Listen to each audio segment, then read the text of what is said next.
Good morning.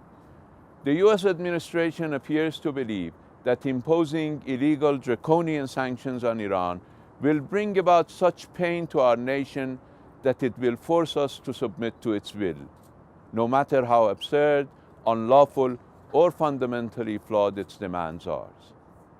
We have weathered difficult times in the face of 40 years of American hostility, relying solely on our own resources.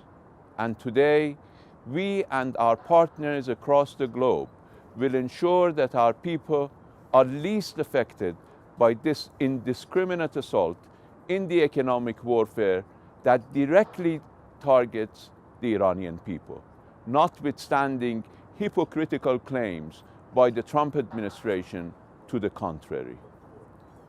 But rather than relying on its discredited addiction to unilateralism and sanctions as tools of statecraft, which are today pushing it further into global isolation, the U.S. is better off addressing the catastrophes and crises it has engineered in our region. Where to begin?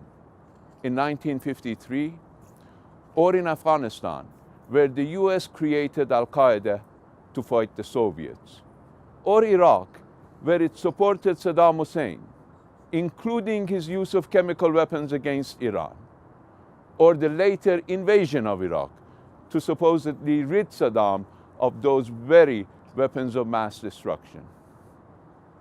Or is it that the long-standing and unconditional support for two clients, Saudi Arabia and Israel, blinds the U.S. to their appalling atrocities that have resulted in global indignation and engendered insecurity to us all, the U.S. itself included? Taking a long, hard look at its own wrong choices and changing in its approach from a failed one it has stubbornly followed for decades, instead of prescribing behavioral changes for Iran, will be far more effective in bringing about resolution to conflict and crises that have bedeviled the Middle East for far too long. President Trump's predecessors also began crafting their Iran policy with similar bravado, but came around to accepting and respecting the reality of Iran as they became more experienced in office. My name is Javad Zarif, and this is Iran's Message.